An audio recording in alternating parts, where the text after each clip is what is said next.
Pessoal, tudo bem? Eu vou gravar uma sequência de vídeos que eles me servirão para acompanhar a evolução de um estudo que eu pretendo fazer. Na verdade, eu já até comecei. Eu estou lendo aqui René Guénon, Introdução Geral ao Estudo das Doutrinas Hindus. Até xeroquei o livro para não rasurar o livro, então de maneira aqui que eu posso ir sublinhando e anotando aqui de acordo com os capítulos. Então minha pretensão é essa, ir gravando a minha evolução, a minha evolução, né, do estudo dos livros, das obras de René Guénon. Claro que essa é só a primeira, não escolhi assim de forma aleatória, mas dei uma pesquisada, sabe? Uma pesquisada. E aí, a proposta, então, seria começar por esse. E eu não tenho um objetivo, de certa forma, não tenho um objetivo de popularizar nem nada, nem like. Eu só quero fazer meio que um diário e ter esses vídeos guardados de maneira que eu possa acompanhar a minha evolução sobre essas obras, sabe? Sobre o pensamento de René Guénon. Esse interesse em René Guénon nasceu de um ensaio que eu li do professor Olavo de Carvalho, está postado lá no site dele, olavodecarvalho.org, chamado As Garras da Esfinge, René Guénon e a Islamização do Ocidente. Né? Essa enxurrada de informações que nos rodeia aí sobre essa briga, né, essa batalha entre Irã e Israel, sabe? Algumas informações que eu pego daqui ou que a gente vê passando no feed do Instagram me despertou, assim, de certa forma, um interesse em ler alguma coisa mais aprofundada, sabe? Então, eu assisti a um vídeo da Brasil Paralelo sobre essa questão oriental, né? Sobre essa disputa. E depois vim pro notebook aqui, né? Tô até aqui com o site aberto. E sem querer acabei encontrando esse ensaio do professor Olavo de Carvalho. E aí me interessei muitíssimo por tudo que está escrito aqui. Eu me interessei justamente porque depois que eu li a primeira vez eu não entendi nada. Não entendi absolutamente nada. Daí eu li de novo, aí eu comecei a entender alguma coisinha. E uma terceira vez eu até encontrei um áudio desse ensaio. Daí a pessoa foi lendo, né? Eu dei um play no vídeo, a pessoa foi lendo e eu também fui acompanhando aqui, tentando entender mais alguma coisa. E eu fiquei assim espantado com tanta coisa que o professor Olavo de Carvalho deixou escrito para nós e que eu absolutamente não sabia nada dessa questão da islamização do Ocidente, sabe? Eu fiquei de certa forma assustado, sabe? Acho que esse espanto que a própria filosofia deveria nos causar já é de fato assim o que acontece comigo. Geralmente eu acabo me interessando pela coisa que eu não entenda. Então, por eu não ter entendido absolutamente nada da primeira vez que eu li, daí eu fui reler e aí eu achei muito interessante. Eu falei, achei uma coisa que eu pretendo estudar. Então, fui pesquisar, vou partir. Pode ser que a pesquisa que eu fiz, né, esteja equivocada, que talvez não seja esse o primeiro livro que deveria ser lido e tudo mais, mas como eu tenho a pretensão de ler grande parte da obra de René Guénon, ou se possível, tudo que ele escreveu, no final das contas, eu acredito que eu vou ter uma compreensão mais ou menos de acordo com a proposta de René Guénon. Sei, né, de antemão que muitas das coisas, né, justamente essa questão da islamização do Ocidente, segundo o professor Olavo de Carvalho, não pode ser abstraída simplesmente de suas obras. Mas como nenhum arcabouço das obras de René Guénon eu tenho, eu me senti na necessidade, então, de partir delas. Então, esse meu intuito de gravar esses vídeos é gerar um diário, né, um diário em forma de vídeo, de maneira que eu acompanhe essa minha evolução de pensamento, né, e deixe registrado.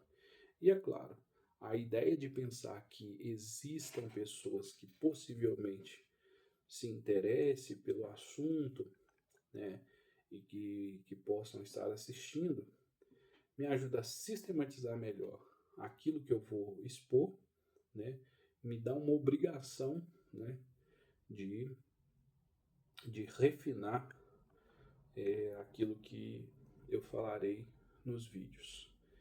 Quero deixar claro que eu não tenho formação superior, né, não frequento nenhuma academia, tudo que eu vou fazer aqui é de forma autônoma,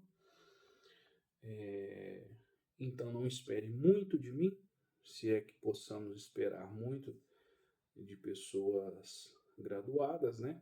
Acho que a gente não deve esperar muito quase de ninguém. Então, assim, realmente não deposite, aqueles que vão assistir, né? Não deposite muita esperança, ainda mais agora, nesse meu início, todo confuso, e já deixando claro que realmente eu li As Garras da Esfinge, não entendi absolutamente nada, e daí que nasceu o meu interesse. Então não deposite grandes esperanças nas minhas reflexões. Olha, o método que eu utilizarei para ler os livros de René Guénon é basicamente o que eu aprendi, aí eu já não me lembro com quem eu aprendi isso, talvez seja com o próprio professor Olavo de Carvalho, de que, de primeira mão, né, no primeiro contato com a obra, nós não devemos ler de forma incisiva, mas eu quero ter uma leitura passiva, daí os comentários que eu irei tecendo ao longo desses meus estudos parecerão, de certa forma, que eu concordo plenamente com aquilo que o leitor expõe. Pode ser que no final das suas obras eu concorde, eu não sei. Mas o meu trajeto de estudo, eu vou usar esse método de uma leitura passiva, né? Eu não quero levantar nenhuma crítica, até porque eu não tenho um arcabouço nenhum sobre o assunto. Então, eu vou ler de forma fidedigna, mais fidedigno que eu puder, né? Com certeza eu enfrentarei algumas barreiras, porque me parece ser um estudo assim, que precisa já de um arcabouço filosófico que eu não tenho, mas eu gosto desses desafios, porque no meio do caminho eu acabo tendo contato com outros autores que me farão entender melhor. Eu tenho um ponto de partida, que é essa primeira obra, e partindo dela, se eu perceber a necessidade de ter que pausar o autor para ler algum comentário, alguma crítica sobre a obra, para dar prosseguimento, pode ser que eu faça. Se de tudo eu não sentir essa necessidade, eu vou continuando. Tá bom? Mas para esse primeiro vídeo, eu não tenho ainda sistematizado nenhum comentário sobre os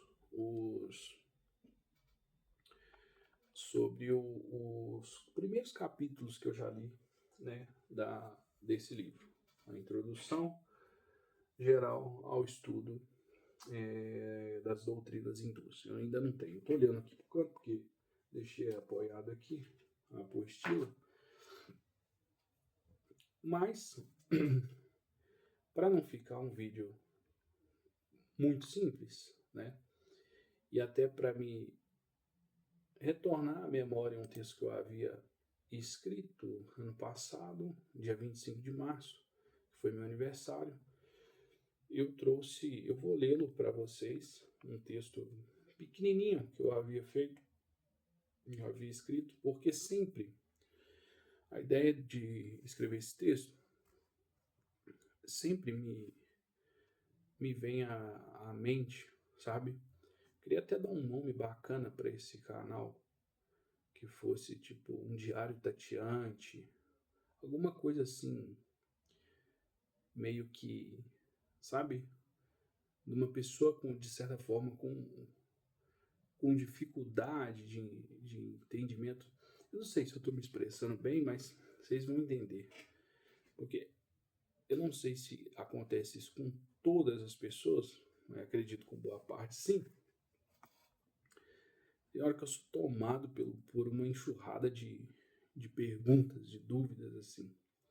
E daí eu tento, de certa forma, na medida que eu consigo, estudar, tentar respondê-las, e se não houver resposta também, ok. Eu sei que nem tudo haverá resposta, mas uma das coisas que mais me é presente é sobre a questão da verdade. Se de fato podemos considerar que exista a verdade, ou se na verdade, né, ou se pelo contrário, né, para não ficar aí uma cacofonia, ou se pelo contrário, o que existe são perspectivas. E daí eu escrevi este texto ano passado, que eu irei lê-lo agora, tentando não responder de forma definitiva, mas como, como um desabafo, vamos dizer assim, né? Como um desabafo daquilo que eu consegui até agora sistematizar.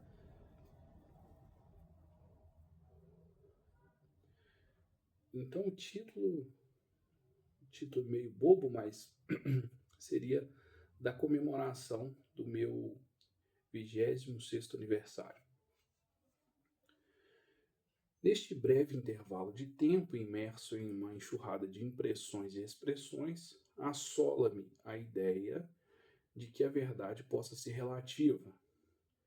Permito-me, pois, refletir, ainda que de forma tateante, talvez em razão da minha tenridade e escassa experiência, sobre a natureza da verdade.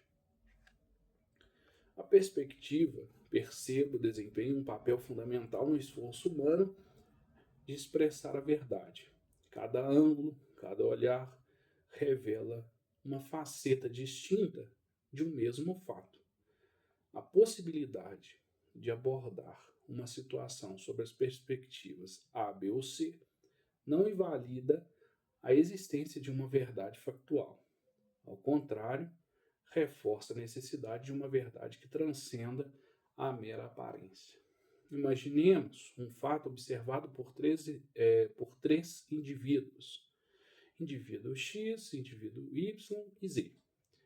Suas perspectivas podem, de certa forma, ser antagônicas, mas todas igualmente válidas. O que se presume é que por trás dessas visões divergentes existe uma verdade imutável, ancorada na realidade. Uma verdade que possibilita as diversas impressões e expressões desses indivíduos sobre o mesmo fato.